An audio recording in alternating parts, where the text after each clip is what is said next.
Bismillahirrahmanirrahim. Assalamualaikum warahmatullahi wabarakatuh.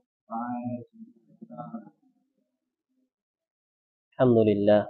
Salatu wassalamu ala rasulillah. Wa ala alihi wa sahbihi wa mawala wa ba'd.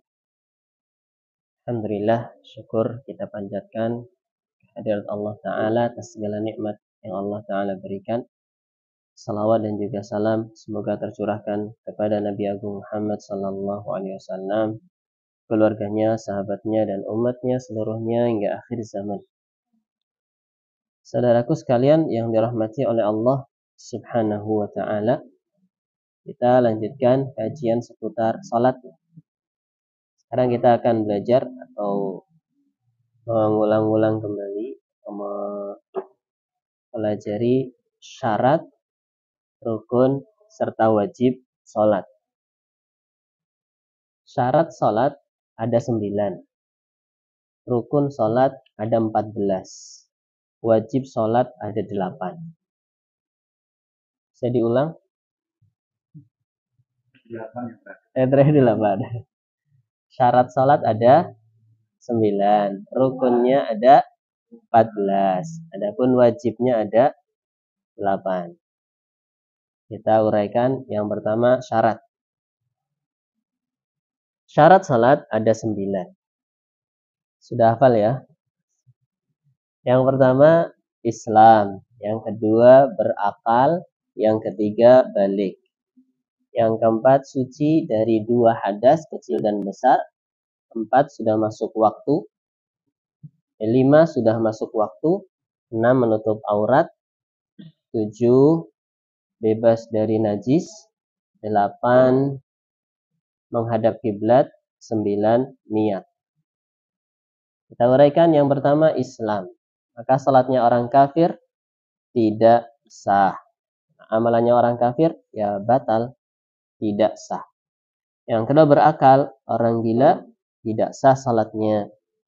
Yang ketiga balik, anak kecil yang belum balik tidak sah salatnya, tapi diperintahkan untuk salat pada usia 7 tahun dan ketika meninggalkan salat pada usia 10 tahun dipukul. Kemudian dalilnya muru auladakum bisalati lisab'in. Perintahkan anak-anak kalian salat di usia 7 tahun. Yang keempat suci dari 2 hadas. 2 hadas, hadas yang pertama hadas kecil, yang kedua hadas besar. Hadas kecil seperti pis, buang hajat, kentut, tidur. Adapun hadas besar mandi besar, hadas besar haid, nifas, junub, disertai dengan qudrah, kemampuannya. Kalau nggak mampu misalnya, nggak mampu wudu, misalnya lagi stroke misalnya, nggak bisa gerak-gerak, nggak ada orang yang mewudukan, maka salat saja tanpa berwudu, karena tidak bisa berwudu. Tayamum juga nggak bisa. Kalau kondisinya nggak bisa berwudu, nggak bisa tayamum misalnya, maka salat saja semampunya walaupun dengan isyarat. Jadi nggak ada istilah meninggalkan salat. Nabi Shallallahu Alaihi Wasallam bersabda dalam hadis Ibnu Umar, la yaqbalullahu salatan bi ghairi tahurin. Allah tidak menerima salatnya seseorang tanpa bersuci, suci dari hadas.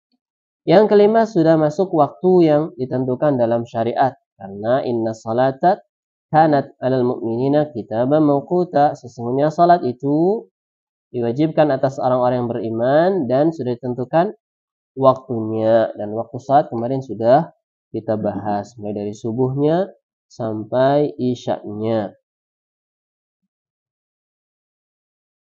Dan juga berdasarkan hadis Jibril ketika mengimami Nabi Sallallahu Alaihi Wasallam salat 5 waktu. Dia pernah malaikat Jibril mengimami salat Nabi. Salat bersama Nabi, malaikat Jibril jadi imamnya.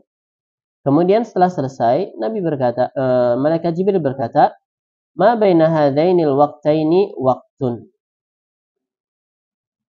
Antara salat ini Dan sholat itu atau antara dua sholat ada waktu masing-masing. Maka tidak boleh seseorang sholat sebelum waktu sholat fardu. Sholat fardu ya. Dan tidak boleh di luar sholat waktu. Di luar waktu sholat. Di luar waktu sholat. Kecuali karena uzur. Kecuali karena uzur.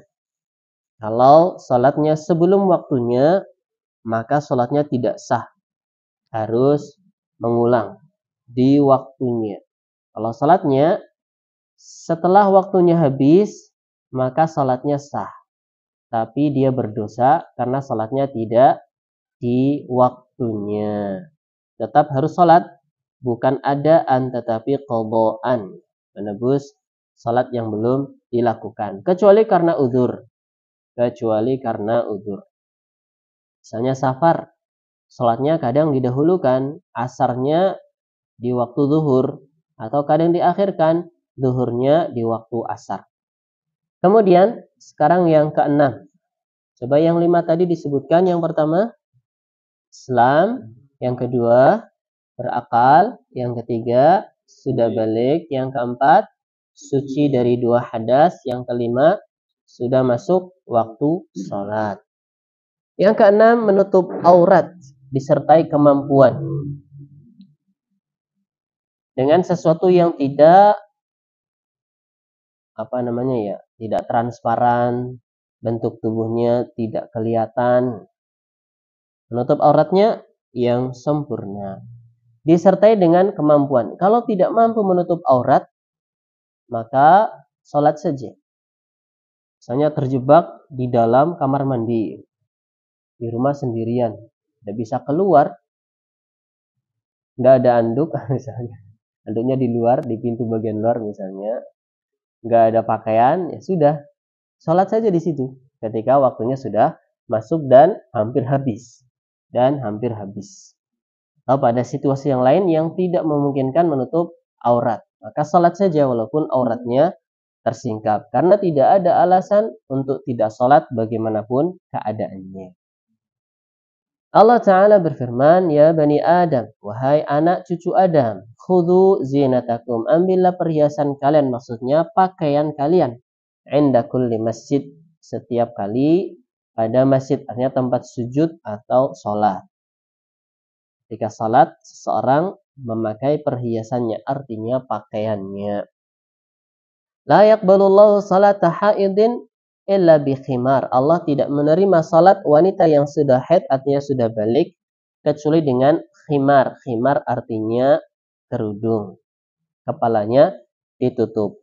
Adapun wajah sama telapak tangannya maka disingkap. Tidak boleh ditutupi ketika salat. Auratnya laki-laki antara pusar sampai lutut. Antara pusar sampai lutut. Jadi sholat sarungan saja sah ya, yang penting pusarnya ketutup. Tapi ya jangan dicoba ke masjid. Tayyib, dikira wali majdub. Wali error ya. Wali majdub. Tidak ada ya istilah wali majdub. Namanya wali Allah ya. Alladzina amanu wa kanu yattaqun, yang beriman dan bertakwa. Namanya bertakwa yang melaksanakan perintah. Wali ya sholat, wali ya puasa, wali ya zakat dan sebagainya. Nabi saja ketika sudah menjelang ajalnya, waktu sholat sudah pada sholat belum, nanya sudah sholat belum, masih berangan-angan ini sholat. Nabi manusia yang paling mulia sholat, ente siapa nggak sholat, dengan alasan saya sudah nggak wajib sholat. Nah, itu bukan wali namanya, bukan walinya Allah tapi walinya syaitan. Lagi walinya gila. Wah, wali bisa gila? Tidak ada ya. Namanya setaat apapun orang kepada Allah, secinta apapun orang kepada Allah, nggak sampai pada level gila. Cinta bukan menyebabkan kegilaan. Tidak. Cinta pada Allah tidak menyebabkan kegilaan. Justru menyebabkan kewarasan ya, kesadaran dan sebagainya ya. Kalau gila ya bukan karena cinta. Jadi cintanya sama Allah nggak mungkin tergila-gila. Kalau sama orang bisa jadi tergila-gila ya. Kalau cinta sama Allah tidak sampai tergila-gila. Kalau gila-gila kan Bikin gila ya. Cinta sama Allah harusnya menumbuhkan rasa takut dan rasa harap. Cinta, takut, dan harap itu rukun ibadah yang 3.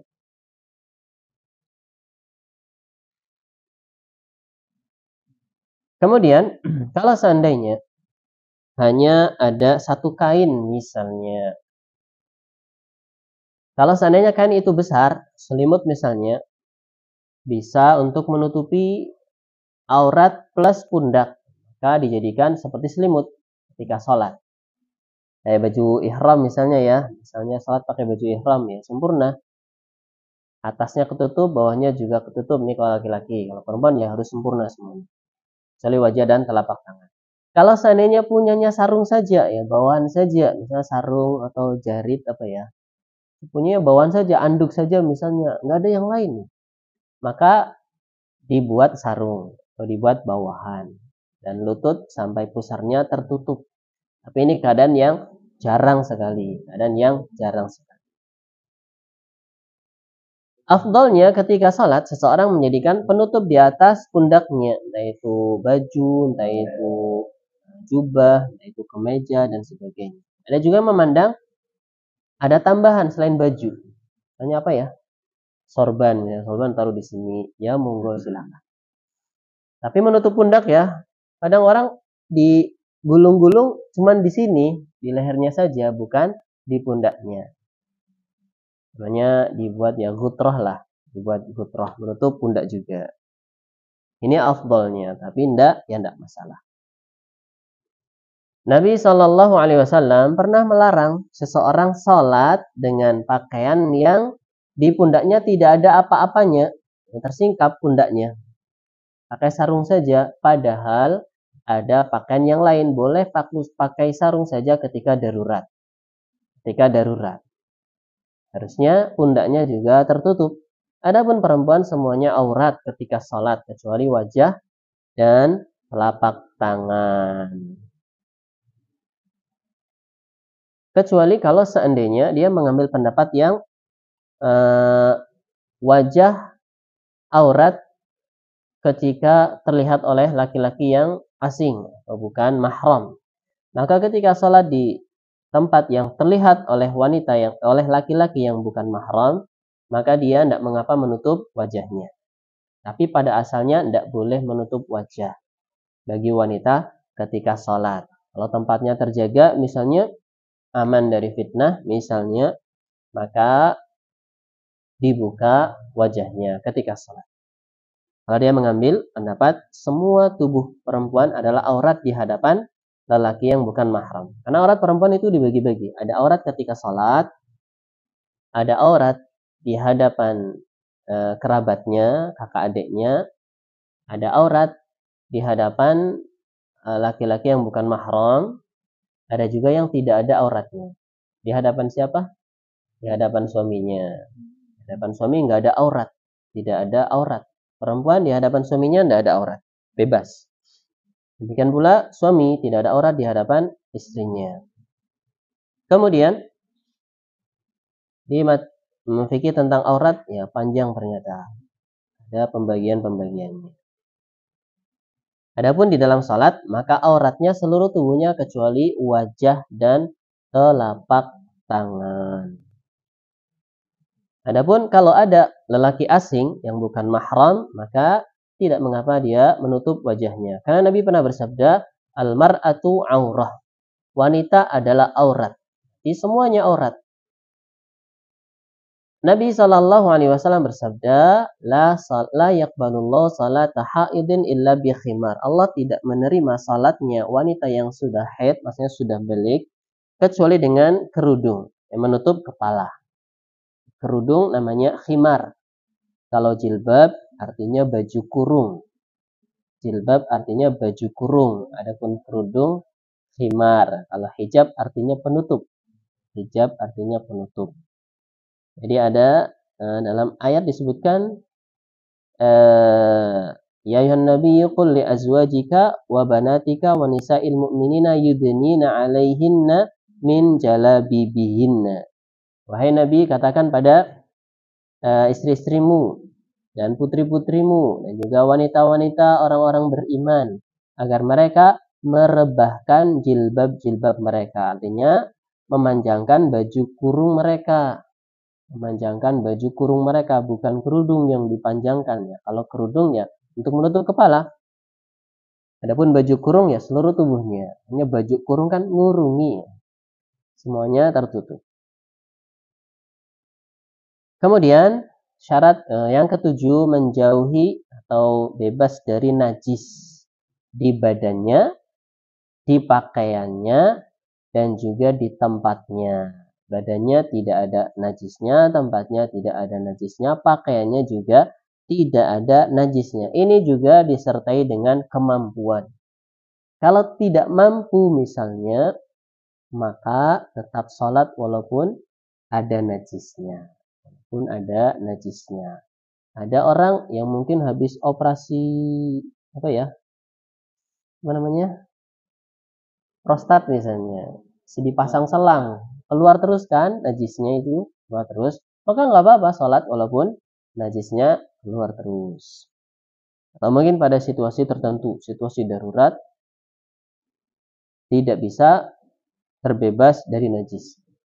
Terkurung dalam piteng. Tapi apa iya sih ya? Ya, tapi bisa jadi aja.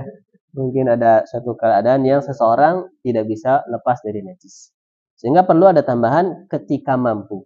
Ketika tidak mampu jangan beralasan, wah saya baju najis, kayaknya sholatnya di luar waktu, ndak. Dan sampai sholat di luar waktu dengan alasan ada najis. Karena syarat terbebas dari najis itu kalau ada kemampuan. Kalau tidak ada kemampuan maka tetap sholat.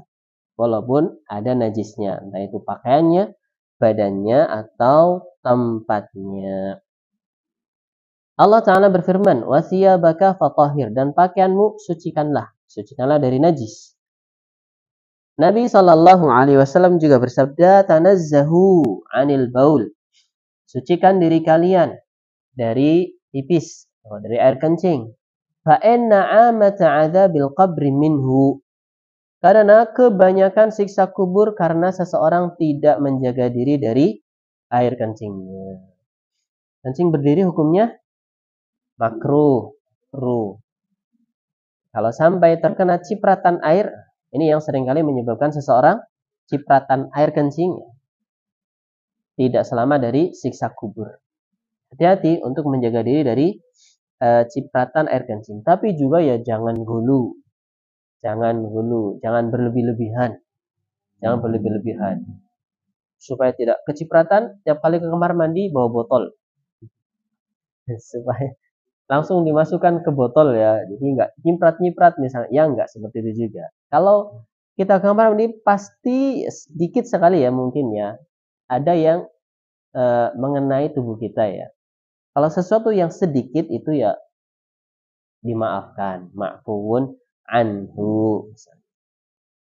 Misalnya kita buang air besar, buang kecil ya, pasti ya sedikit mungkin ya, tanpa kita sadari ada yang terkena tubuh kita. Maka yang sifatnya sedikit dan di luar jangkauan kita, di luar kemampuan kita, maka itu ma'fuun anhu. Walaupun kalau sengaja nggak jaga-jaga misalnya, berdirilah atau main-mainlah dan sebagainya sembarangan, maka ini bisa menyebabkan azab kubur.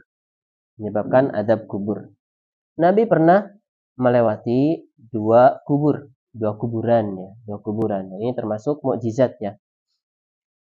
Nabi berkata pada para sahabat yang berada di sekelilingnya, innahuma la yu'adzaban, sesungguhnya keduanya sedang disiksa.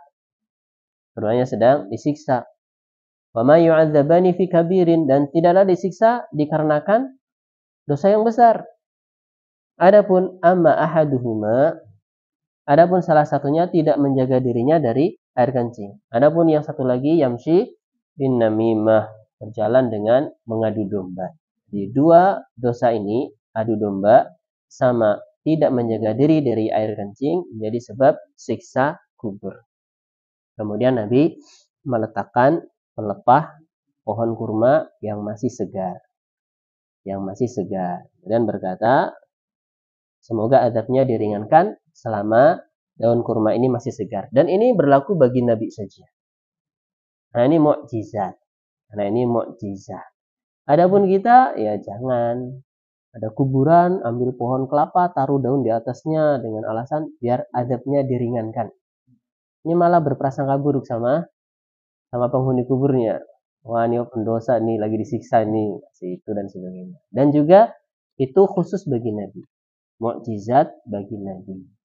Dan bukan karena pohon daun pelepah kurmanya, karena doa Nabi Shallallahu Alaihi Wasallam. Bukan karena daun kurma tadi. Ini termasuk perkara yang tidak disyariatkan meletakkan daun di atas kuburan atau pohon di atas kuburan atau bunga di atas kuburan dan sebagainya. Karena itu tidak diajarkan oleh Nabi Shallallahu Alaihi Wasallam. Bunga setaman, tamannya kecil, isinya bunga pacar semua. Baik, kita lanjut. Itu bukan dari Islam. Apa namanya itu tebar bunga apa ya? Tabur bunga. Tabur bunga mau Ramadan mau enggak Ramadan, tabur bunga bukan dari Islam. Baik, menjauhi najis, baik pakaian, tubuh ataupun tempatnya. Nabi Shallallahu Alaihi Wasallam pernah berkata kepada Asma berkaitan dengan darah haid yang menimpa pakaiannya. Asma sedang haid. Masih ada, sudah suci, masih ada sisa darah haid, mengering darah haidnya tersebut. Maka Nabi berkata, tahuttuhu, hendaknya dia Asma mengeriknya. Kalau sudah kering kan bisa dikerik. Thumma takrusuhu bilma, kemudian menyiramnya atau membasuhnya dengan air. Thumma tandahuhu, kemudian dibilas dengan air tersebut. Thumma tusalli fihi, kemudian salat pada pakaian yang tadinya ada darah haidnya. Jadi darah haid dikerik dulu kalau sudah mengering, kemudian digosok-gosok, kemudian dibilas. Kemudian bisa untuk sholat lagi karena sudah suci. Nabi Shallallahu Alaihi Wasallam juga bersabda pada para sahabatnya ketika ada Arab Baduy kencing di pojokan masjid.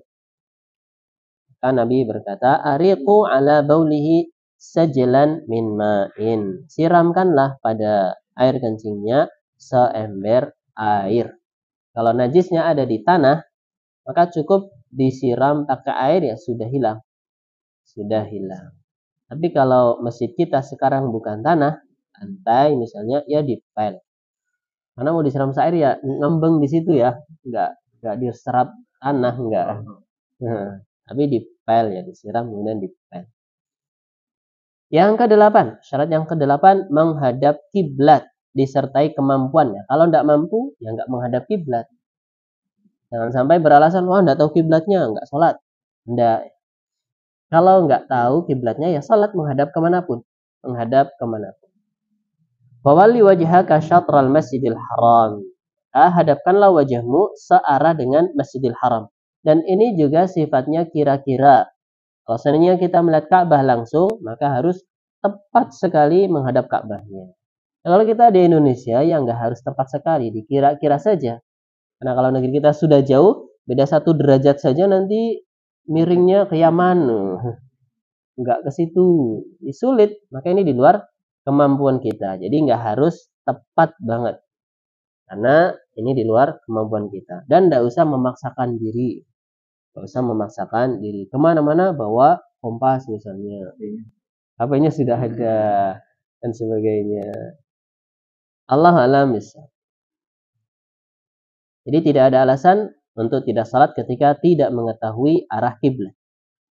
Kalau seandainya naik kendaraan, diusahakan ketika takbiratul ihram menghadap ke kiblat. Adapun setelah itu ya terserah kendaraannya, mau belok kanan, mau belok kiri. Soalnya kalau terus menghadap kiblat, ya nyungsep nanti. Baik.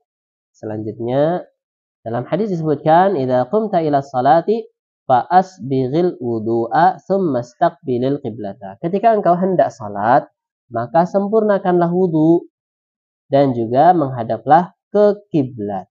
Yang ke-9 dan terakhir ini syaratnya adalah niat. Jadi niat dalam salat itu masuknya syarat. Tapi kalau dalam puasa, masuknya rukun. Niat kalau dalam sholat, masuknya syarat. Tapi kalau dalam puasa, masuknya rukun. Kalau seandainya puasa, nggak ada niat, ya nggak sah. Ketika ada niatan untuk membatalkan puasa, niat membatalkan puasa, maka puasanya batal. Walaupun belum batal, walaupun belum makan, belum minum, tapi sudah niat. Pagi-pagi, nanti jam 12, kalau saya nggak kuat, saya mau makan. Nanti sudah batal puasanya. Karena sudah niat mau makan, niat mau batalin. Maka diniatkannya ya sampai maghrib tidak makan. Adapun dalam sholat, dia masuknya syarat. Syarat dan rukun dua-duanya di sisi kesamaannya, kalau tidak ada, ibadahnya tidak sah. Kalau tidak ada, ibadahnya tidak sah. Itu sisi kesamaannya. Sisi perbedaannya, kalau niat dari sebelum melakukan sampai ketika melakukan masih ada, terus ada. Tapi kalau rukun adanya itu ketika sudah masuk ke dalam ibadahnya. Jadi niat dalam puasa ada yang syarat. Niatnya kalau puasa fardu di malam hari harus niat. Dan ketika puasanya harus berkelanjutan niatannya. Dan niatan puasanya dipertahankan. Kalau sudah ada niatan membatalkan, maka sudah batal puasanya. Kembali ke sini, ke sholat ya. Jadi niat masuknya ke dalam syarat. Innamal a'malu binniyat. Sesungguhnya amalan itu disertai dengan niat. Niatnya beribadah kepada Allah Subhanahu wa ta'ala. Dan niat tempatnya di hati.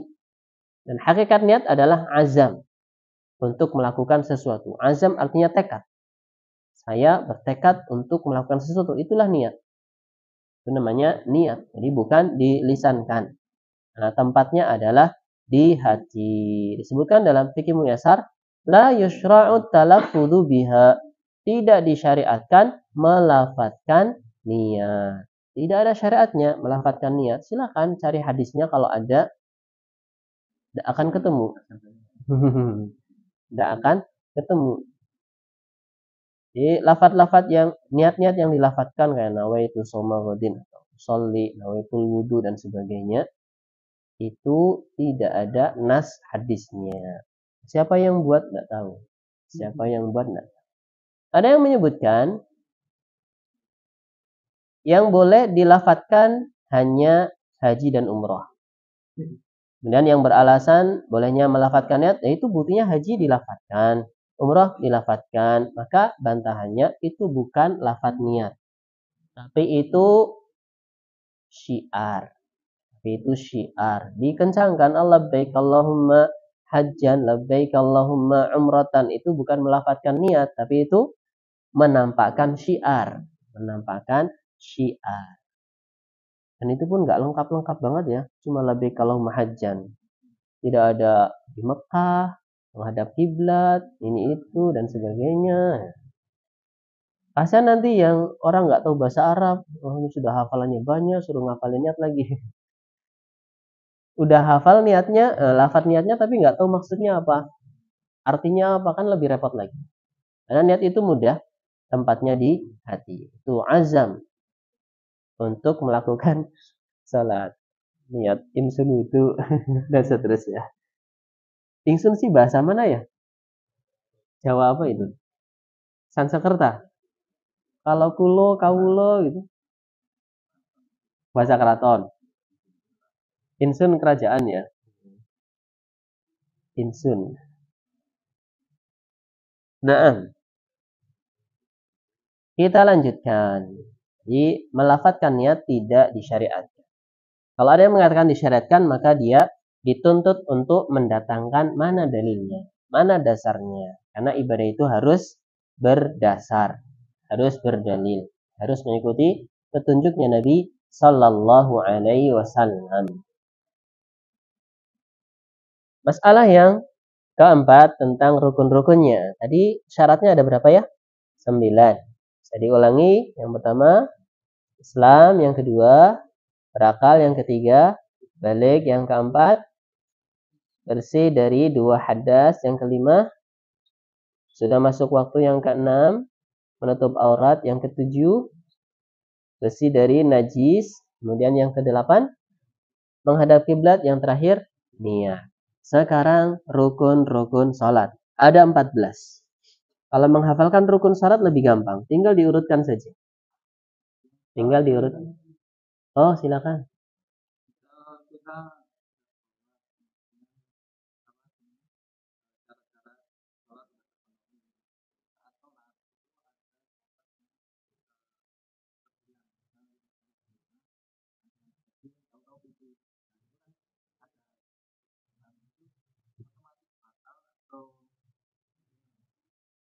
Kalau yang terkena pipis itu bisa dilepas, maka dilepas.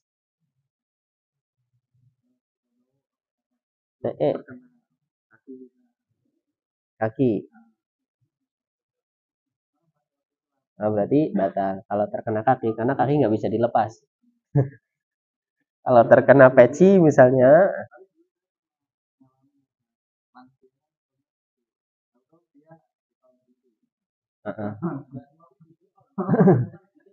kalau itu kan, kalau lansia kan biasanya apa ya? Di luar kemampuannya dia. Biasanya memang kalau misalnya kayak gitu, Allah Allah, batal berarti. Kalau misalnya sampai syaratnya hilang, syaratnya hilang.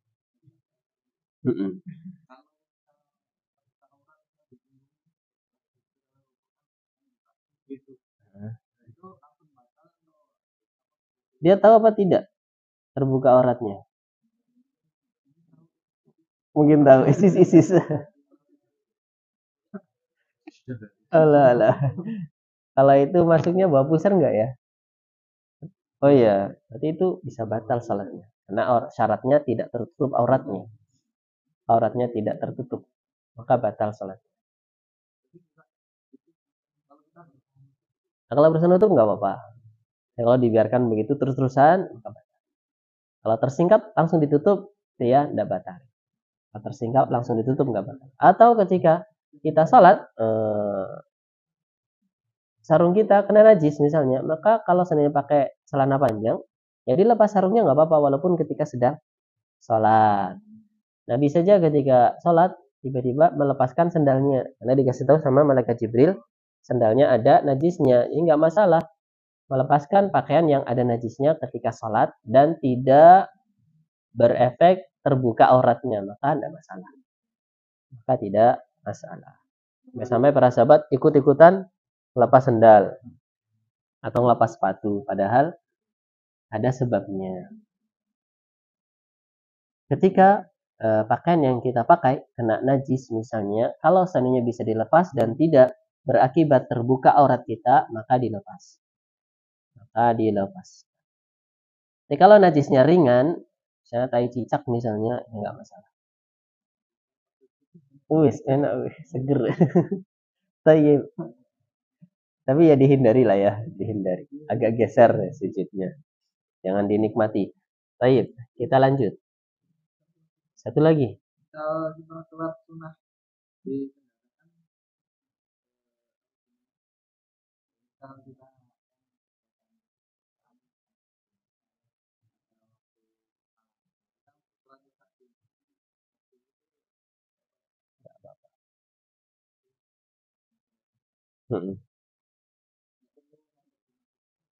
Enggak apa-apa. Nabi biasa salat di atas kendaraannya. Cuman ketika di awal kendaraannya dihadapkan kepada kiblat. Dihadapkan kepada kiblat. Kemudian ketika salat maka ya kemana arahnya kendaraan itu Nabi menghadap ke situ walaupun tidak menghadap kiblat. Diusahakan di awalnya menghadap kiblat. Dan itu Nabi ketika salat sunnah. Nah, ketika salat fardu Nabi biasanya turun dari kendaraan. Itu kalau memungkinkan turun ya turun dulu. Kalau misalnya kita naik kereta ya nggak mungkin berhenti dulu ya. Stop dulu, stop. Mau turun. Enggak ya, kalau kereta, pesawat nggak bisa. Maka salat di kendaraan. Walaupun itu salat fardu. Walaupun itu salat fardu. Kalau kita bawa mobil pribadi, kalau mau salat fardu ya turun. Turun. Iya. Selanjutnya rukun-rukunnya ada 14. Gampang oh silakan.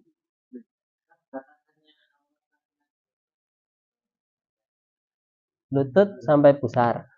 Tapi kalau sholat Kalau sholat diusahakan kalau seandainya tidak darurat, pundak juga tertutup. Nah, itu otomatis bagian badannya ketutup juga. Ya nggak mau.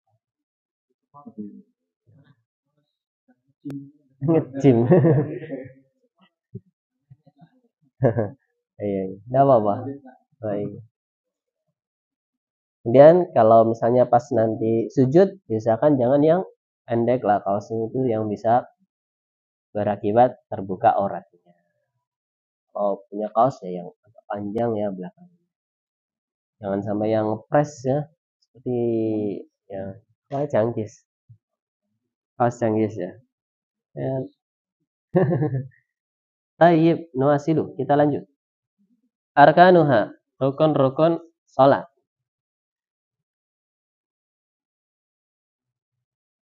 Ibadah apapun, kalau rukunnya tidak terpenuhi maka tidak sah. Yang membedakan antara rukun dengan syarat adalah kalau syarat biasanya sudah ada sebelum masuk ibadah. Kemudian berkelanjutan sampai ibadah itu selesai. Itu kalau syarat sebelum ibadah sampai berkelanjutan ketika sampai ibadah itu selesai. Maka syarat itu berkelanjutan. Adapun rukun, maka dia ada di dalam ibadah tersebut. Ada di dalam ibadah tersebut. Baik berupa ucapan ataupun gerakan-gerakan. Dan rukun-rukun salat ada 14 ya. Ada 14. Tidak boleh ditinggalkan dengan sengaja. Ataupun lupa. Ataupun tidak tahu. Sebagaimana akan dijelaskan nanti. Nabi SAW bersabda kepada Imran ibn Husain, "Shalli qa'iman." Salatlah dengan berdiri. Karena berdiri itu rukun di dalam salat fardu. Adapun dalam salat sunnah maka sunnah. Di salat ba'diyah qabliyah duduk ya silakan, cuma pahalanya setengah. Pahalanya setengah. Kalau salat fardu bisa berdiri maka harus berdiri. Kalau tidak mampu baru fa'illam tastati' faqa'ida. Kalau tidak mampu maka duduk. Fa'illam tastati' fa'ala janbin. Kalau tidak bisa duduk juga maka miring di bagian pinggir atau pinggang, miring ke kanan atau miring ke kiri ya. Soalnya ke kanan menghadap ke kiblat. Nabi ngasih solusi karena Imran ibn Husain ketika itu sedang kambuh bawasirnya. Wasir itu wasir ya. Wasirnya kambuh. Kalau lagi kambuh parah misalnya nggak bisa berdiri, sakit mungkin. Duduk apalagi ya, berdiri, duduk apalagi, ketekan ya. Kalau nggak mampu maka berbaring. Dikiaskan juga kepada sakit-sakit yang lainnya. Kalau tidak bisa berdiri maka duduk, kalau tidak bisa duduk sama berdiri maka miring. Kalau seandainya tidak mampu berdiri maka boleh sholat fardu dengan duduk. Atau karena situasi yang darurat, tidak bisa berdiri, maka sholatnya bisa duduk. Adapun sholat sunnah maka berdiri ini bukan termasuk rukun, tapi masuknya sunnah. Sunnahnya berdiri. Tapi kalau berdiri dalam sholat sunnah lebih afdal daripada dengan duduk. Nabi SAW bersabda, "Salatul qa'idi 'ala nisfi min salatil qa'im." Salatnya orang yang duduk setengah dari salatnya yang berdiri. Ini dari sisi pahalanya. Ini juga kalau salatnya itu salat nafilah, salat sunnah. Rukun yang kedua, takbiratul ihram. Takbirah ya ucapan Allahu Akbar. Dikatakan ihram karena mengharamkan semua perbuatan yang di luar perbuatan salat. Yang disebut ihram. Takbiratul ihram. Dan inilah pembuka salat. Takbiratul ihram. Miftahuha takbir wa khitamuha taslim. Ini salat. Allahu Akbar tidak boleh diganti dengan yang lainnya. Yaitu terjemahannya atau Allahu A'zam, Allahu apa misalnya, sebagainya. Allahu somad. Nggak boleh ya. Al-Ikhlas. Harus akbar. Allahu akbar. Ya boleh diganti dengan yang lain. Karena Nabi Shallallahu Alaihi Wasallam pernah berkata kepada seseorang, "Idza qumta ila salati fakabbir." Ketika engkau hendak berdiri untuk salat, maka bertakbirlah.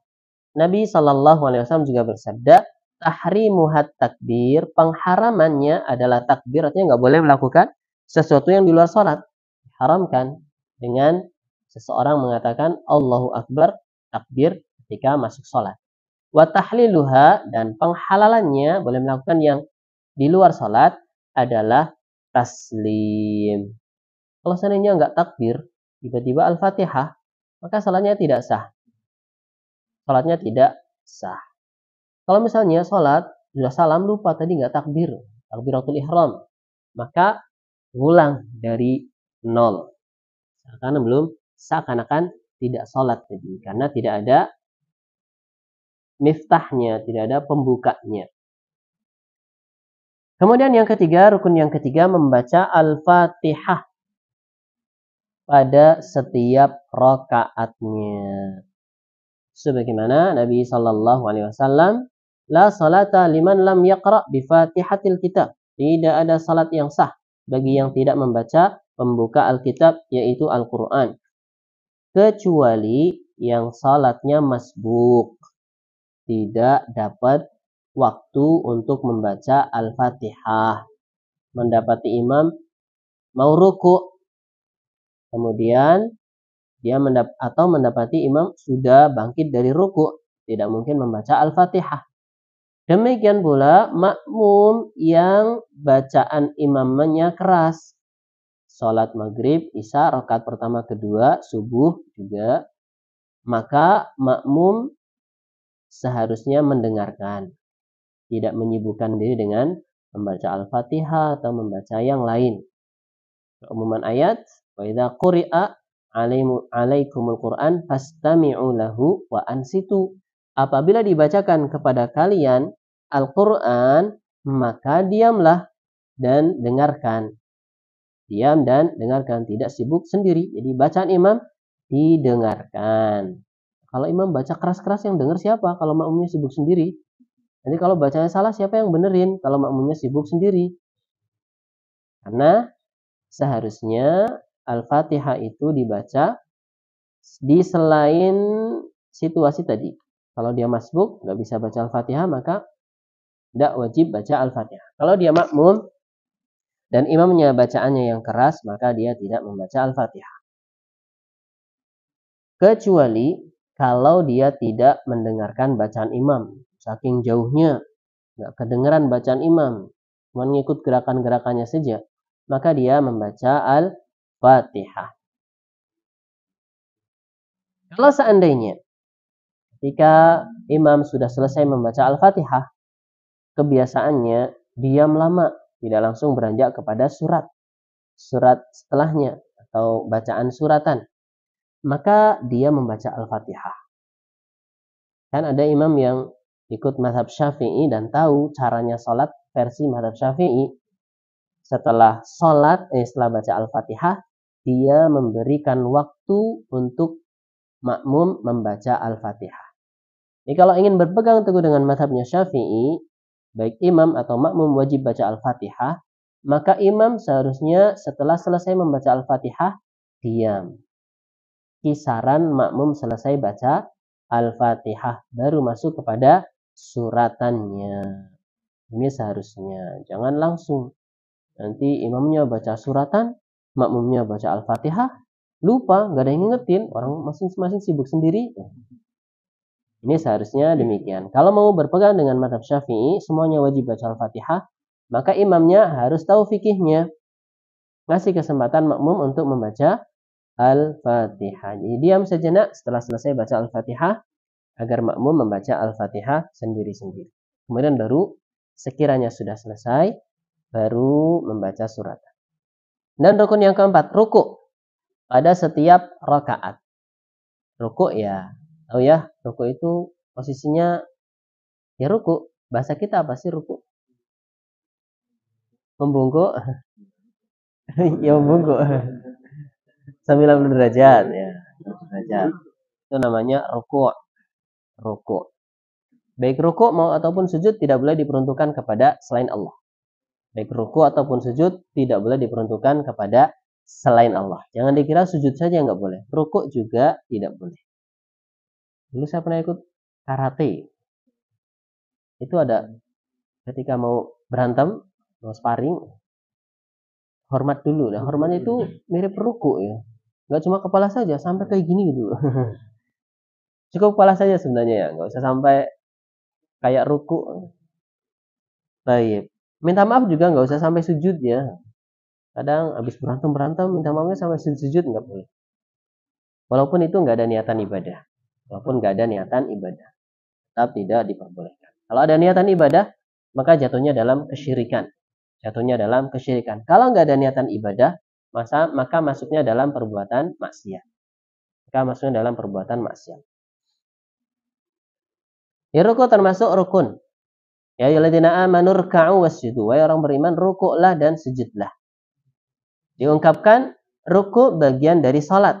Ketika Allah memerintahkan salat dengan ungkapan rukuklah dan sujudlah, ini menunjukkan bahwa rukuk dan sujud adalah rukun salat. Harus ada di dalam salat. Nabi SAW juga bersabda, "Tsummarka hatta tatma'inna raki'an." Kemudian rukuklah sampai engkau tenang dalam keadaan rukuk. Rukuknya tidak boleh seperti rukuknya ayam, matok-matok atau apa ya. Jadi rukuknya sempurna dan sampai baru berapa derajat ya? Bukan 10 derajat. Ini baru 120 derajat, belum ke 90 derajat sudah bangkit lagi.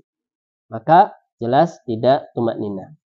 Nah, tumak ninah harus ada pada setiap rukun. Harus ada dalam setiap rukun. Apa itu tumak ninah? Tenang. Tumak ninah secara bahasa artinya tenang. Sempurna anggota badannya sudah menempatkan pada posisi rukuk semuanya dan bacaannya sudah selesai, baru bangkit. Baru bangkit. Jangan sampai peralihan atau pergerakan kita dimakmurkan dengan bacaan-bacaan selain takbir. Sambil turun ruku sudah subhanarabbiyal azim. Sambil bangkit masih subhanarabbiyal azim. Allah akbarnya ketika sudah posisi berdiri tidak. Terus juga faedah di sini takbir intiqal, takbir perpindahan itu dibacanya ketika bergerak. Ketika bergerak. Karena ada sebagian imam yang sudah posisi kayak gini baru Allahu Akbar. Sudah pada posisi ruku baru bilang sudah ruku nih, baru bilang Allahu Akbar. Harusnya takbir intiqal itu sebagai ucapan yang fungsinya memakmurkan gerakan-gerakan. Jadi sambil Allahu Akbar turun. Sami Allah sambil bangkit. Tidak nunggu berdiri baru bilang, baru sudah sempurna ruku baru bilang, baru sempurna sujud baru bilang. Ada sebagian imam yang beralasan supaya makmumnya tidak mendahului. Dengan alasan supaya makmumnya tidak mendahului. Maka itu alasan yang tidak dibenarkan. Alasan yang tidak dibenarkan. Karena kewajiban dia itu sholat sesuai dengan tuntunan. Jadi memakmurkan gerakan-gerakan dengan takbir tadi.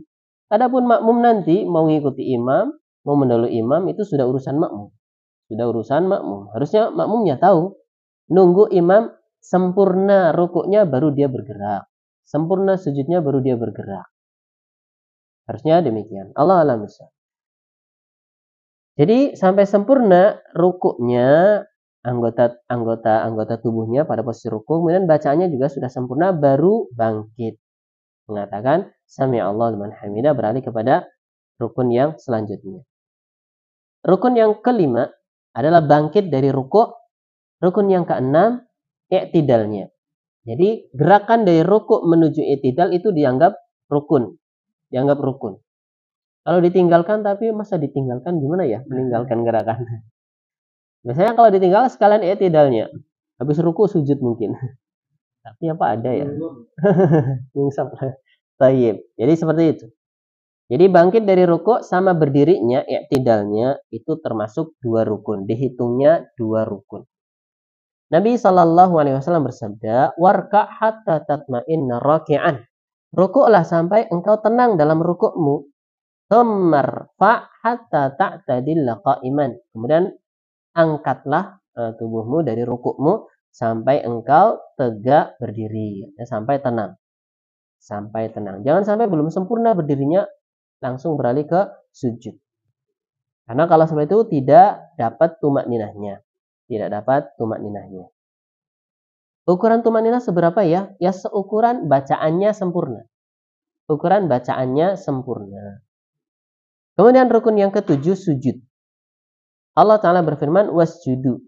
Sujudlah kalian. Nabi SAW juga bersabda pada orang yang, atau berkata kepada orang yang salatnya amburadul, tum masjud hatta tatma'inna sajidan. Kemudian sujudlah sampai engkau tenang sujud, dalam keadaan sujud. Karena pernah ada seorang sahabat ini ya, salatnya nggak karuan, cepet banget. Maka Nabi menyuruh dia salat lagi. Salat yang kecepatan, tidak ada tumak ninahnya, itu tidak sah. Tidak sah. Di musim Ramadan mungkin ada yang viral lagi nanti. Salatnya kayak gelombang ombak di lautan. Yang depan sudah sujud, yang belakang baru bangkit dari ruku. Ini kayak ombak di lautan. Kayak ombak di lautan. Kalau makmum ketinggalan rukun, maka sudah batal dari imamnya. Tapi kalau imamnya nggak tumak ninah seperti itu ya, tentunya tidak. Tapi mereka ngakunya kita tumak ninah kok. Tapi bilangnya sambil kita tumak ninah kok. Itu bukan tumak ninah namanya ya. Baik.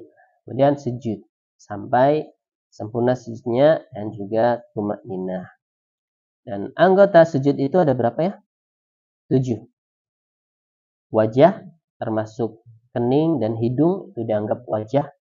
Dan 2 telapak tangan, 3. Kemudian 2 lutut tambah 2, 5. Kemudian ujung-ujung kaki, 2 kaki berarti 2, 7 tulang. Seseorang bersandar di kala sujudnya. Sebagaimana Nabi SAW mengisyaratkan dalam hadis Ibnu Abbas, umirtu an asjuda ala sab'ati a'zum. Aku diperintahkan untuk sujud pada 7 tulang. Al-jabhatu, yang pertama jabhah itu kening, sambil mengisyaratkan pada hidungnya. Berarti kayak gini. Jadi jabhah sama hidung itu dianggap satu paket. Jadi kalau sujud batu jidatnya aja, tapi hidungnya pesek mungkin enggak. Sepesek apapun bisa diusahakan nempel ya. Bisa diusahakan nempel tempat sujud. Sepesek apapun ya. Kecuali enggak punya hidung, Ada ya orang yang enggak bersyukur banget ya. Pengen kayak binatang hidungnya dipotong. Nauzubillah menyusahkan diri. Kemudian 2 tangan. 2 tangan ini cukup telapaknya. Tidak sama lengannya. Bahkan termasuk yang diharamkan menempelkan lengan ke tempat sujud. Malah kalian sujud seperti sujudnya binatang. Siapa yang sujudnya nempel ininya? Anjing ya. Kemudian juga yang selanjutnya 2 lutut. 2 lutut nggak boleh diangkat. Sujudnya kayak posisi push up misalnya, enggak. Ini lututnya ditempelkan. Dan juga kakinya tidak boleh diangkat. Kaki maksudnya ujung-ujung jarinya tidak boleh diangkat. Harus ditempelkan ke tanah. Bahkan ada yang memandang kalau diangkat batal. Oh gatel gimana, garuk-garuk. Apa ya? Ini tumit-tumit. Ya ditahan. Allah alam bisa. Kalau diangkat untuk keperluan mungkin tidak masalah. Kalau diangkat terus-terusan, ya tidak diperbolehkan. Kemudian bangkit dari sujud dan juga duduk di antara 2 sujud. Itu dianggap 2 rukun. Gerakan dari sujud menuju duduk itu rukun, plus posisi duduknya juga rukun. Marfa hatta tatma'inna jalisan. Kemudian bangkitlah sampai engkau tenang duduk. Dan yang ke-10 tumak ninah. Ada semua rukun. Maksud dengan tumak ninah adalah sukun. Sukun artinya tenang. Kadarnya ya seukuran ucapan yang wajib dibaca ketika dalam posisi rukun tadi. Nabi memerintahkan orang yang amburadul salatnya tadi untuk menyempurnakan dengan tumak ninah. Tidak dengan gerakan yang begitu cepat tanpa ada bacaan-bacaan. Kemudian yang ke-11 adalah tasyahud akhir. Adapun tasyahud awal, maka dia wajib sholat, bukan rukun sholat. Di orang nggak tasyahud awal tanpa sengaja misalnya, tanpa sengaja nanti nggak harus nambah 1 rakaat lagi, tidak. Tapi cukup sujud sahwi saja. Tapi kalau ketinggalannya tasyahud akhir, misalnya baru tasyahud awal sudah salam, salat maghrib misalnya baru tasyahud awal sudah salam, maka dia harus menyempurnakan lagi. Walaupun sudah salam, tambah lagi 1 rakaat. Dan nambahnya tidak dari awal lagi. Tapi cukup ditambah 1 rakaat. Walaupun sudah salam. Nanti salam lagi tidak masalah. Karena tasyahud akhir masuknya ke dalam rukun. Masuknya ke dalam rukun. Atau di rakaat pertama lupa nggak ruku. Langsung sujud misalnya. Langsung sujud misalnya. Maka rakaat yang tadi nggak ada rukunya dianggap tidak ada. Maka dia nggak usah batalkan salatnya. Cukup yang pertama tadi dianggap belum terlaksana, di rakaat kedua dianggap rakaat yang ke-1. Jadi bukan dari dibatalkan salatnya kemudian ulang dari awal, tidak. Tidak seperti itu. Ataupun sudah salam, ada rukun yang belum terlaksana misalnya, maka tinggal takbiratul ihram lagi kemudian disempurnakan rukun yang tadi. Di cara menyempurnakan bukan tasyahudnya saja, tapi 1 rakaat sekalian. 1 rakaat sekalian. Jadi mulai dari berdiri lagi, takbiratul ihram lagi. Karena kalau 1 rakaat nggak ada rukun yang ketinggalan, maka diulang 1 rakaatnya. Diulang 1 rakaat. Ini tasyahud akhir yang masuk ke dalam rukun. Sebagaimana Ibnu Mas'ud radhiyallahu ta'ala anhu bercerita, "Kunna naqulu qabla an yufrada alaina tasyahud." Dulu kita mengatakan sebelum diwajibkan bertasyahud atas kita, "Assalamu 'alallahi min ibadih." Menyalami Allah. Semoga kesejahteraan atas Allah dari hamba-hambanya. Allah tidak butuh salam dari kita. Sampai kita menyalami. Ini namanya juga belum datang syariat wajibnya bertasyahud. Maka Nabi melarang, la taqulu salamu 'alallah. Jangan mengatakan assalamu 'alallah. Allah tidak butuh pada salam kita. Bahkan Allah sendiri adalah salam. Fa innallaha huwas salam. Sesungguhnya Allah dialah as-salam. Tapi katakanlah at-tahiyyatu lillah. At-tahiyyat artinya penghormatan. Tahiyyat artinya penghormatan. At-tahiyyatu lillah. Penghormatan bagi Allah Subhanahu wa ta'ala. Ini menunjukkan sebelum difardukan, berarti tasyahud hukumnya fardu, maksudnya rukun. Kemudian waktunya habis. Kita habiskan dulu lah. Jadi mulainya juga agak telat ya. Yang ke-12, duduk untuk tasyahud akhir. Jadi duduknya sama tasyahudnya dua-duanya rukun. Nah, Nabi SAW melakukannya. Dan terus-menerus melakukannya ketika salat. Nabi bersabda, "Sallu kama ra'aitumuni usolli." Salatlah kalian seperti kalian melihatku salat. Kalau kita nggak melihat Nabi salat, maka kita pelajari hadis-hadisnya. Bagaimana cara Nabi salat. Adapun para sahabat, mereka melihat Nabi langsung salat, maka mereka mengikuti Nabi sesuai dengan apa yang mereka lihat. Yang ke-13 taslim, yaitu assalamualaikum. Boleh assalamualaikum, boleh. Assalamualaikum warahmatullahi, boleh. Assalamualaikum warahmatullahi wabarakatuh juga boleh. Tentunya makin panjang makin afdal. Makin panjang makin afdal.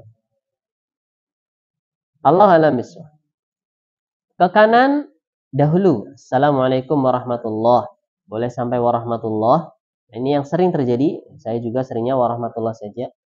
Kemudian dari yang ke yang kiri sama juga assalamualaikum warahmatullahi. Kemudian yang keempat harus tertib. 14. Ya, 14 harus tertib. Berurutan.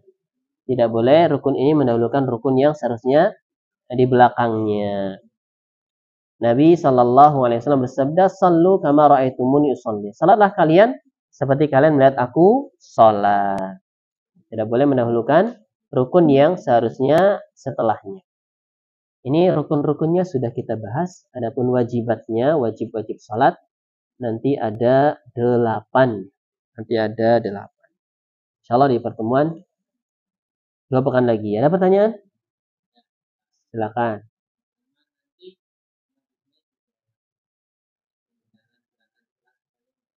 Boleh nanti kalau sudah final ya. Ada final kita gladi resik.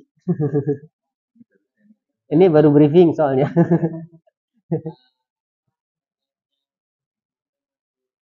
Ah,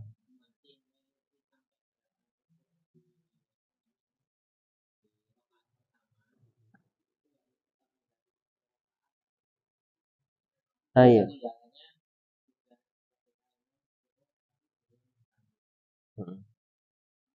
Allah alam bisa berkaitan dengan masbuk.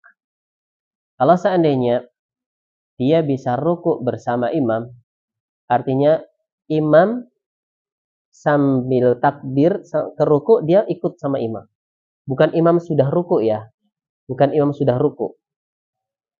Tapi dia ikut ruku bareng imam. Yang maksud ruku dari prosesnya. Ketika imam sedang turun, dia ikut turun. Turun bareng imam atau mengikuti imam turunnya. Maka dia sudah dianggap dapat rakaat. Dianggap dapat rakaat. Tapi kalau imamnya sudah pada posisi ruku, antum datang, kemudian takbiratul ihram, kemudian ruku sama imam, itu belum dianggap satu rakaat. Bisa dipahami? Ini maksud dapat satu rakaatnya itu ketika bisa ruku bareng imam. Jadi turun ruku bareng imamnya bisa. Itu baru dapat satu rakaat. Ada yang lebih ekstrim lagi. Kalau dia tidak dapat Al-Fatihah, belum dapat satu rakaat. Tapi ini Allah Allah kurang terpilih. Jadi kalau alasannya nggak dapat Al-Fatihah, bukan. Jadi karena bacaan imam adalah bacaan makmum. Bacaan imam adalah bacaan makmum. Kalau seandainya dia masbuknya bisa mendapati rukuknya imam, ingat ya, dimaksud dengan mendapati rukuknya imam itu rukuk bareng imam. Bukan mendapati imam sedang rukuk kita nyusul rukuk. Bukan mendapati rukuk imam itu kita bareng rukuk, bukan nyusul rukuk. Bisa dibedakan ya. Bareng rukuk sama nyusul rukuk itu beda. Allah a'lam. Kalau misalnya kadarnya sedikit lah ya, sedikit, imam udah Allahu Akbar, kita masuk langsung rukuk, yaitu masuk dapat rukuk. Kalau imam sudah hampir berdiri, kita ngebut itu ya, kejar, maka itu tidak dapat rukuk, tidak dapat rukuk. Allahu a'lam. Ini maksud dengan mendapat ruku itu membarengi imam ruku, bukan nyusul imam ruku. Allah alam bisa.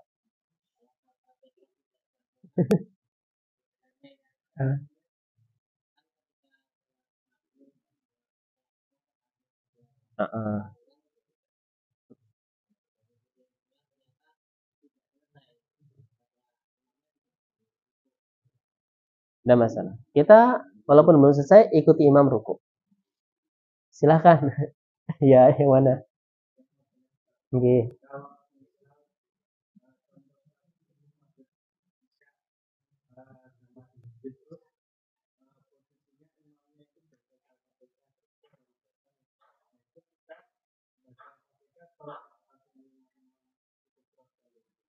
Kalau bacaannya bacaan yang keras ya, kayak maghrib, isya, subuh ya, nah kita diam saja, mendengarkan imam.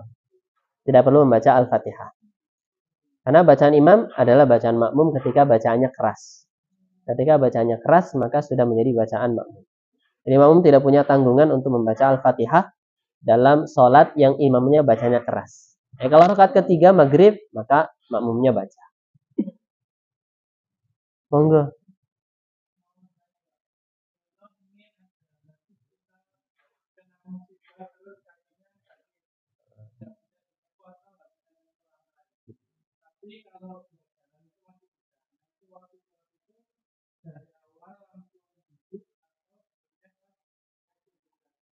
Kalau bisa jalan berarti bisa berdiri ya. Bisanya berarti berdiri sama duduk. Ruku bisa. Nah berarti bawa kursi saja. Nanti ketika harusnya ruku, ya ruku. Ketika harusnya sujud, dia duduk. Jadi nggak ada kursinya. Tapi bisa duduk. Duduk kakinya lurus. Ya ketika dia nggak bisa sujud, dia turun. Bisa turun kan? Turun, kemudian duduk sebisanya. Tidak bisa sujud ya pakai apa namanya? Pakai isyarat saja, pakai leher saja. Jadi ya berdiri dulu. Karena berdiri rukun. Kalau dia mampu berdiri maka berdiri. Nanti ketika waktunya berdiri, ya dia berdiri lagi. Tidak duduk terus-terusan. Tidak duduk terus-terusan. Yang boleh duduk terus-terusan ini yang tidak bisa berdiri. Yang tidak bisa berdiri. Kalau anak iya tuh. Ini yang bisa disampaikan ya. Dan ada lagi satu lagi kalau ada. Kalau nggak ada yang apa? Silakan.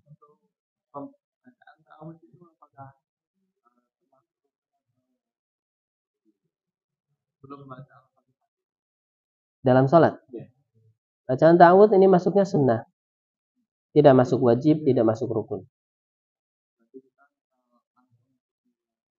Tidak apa-apa. Adapun bismillahnya termasuk rukun. Karena bismillah bagian dari Al-Fatihah. Mau dikeraskan silakan, mau dilirihkan nggak masalah bismillahnya. Allah alam. Subhanakallahumma bihamdika asyhadu an la ilaha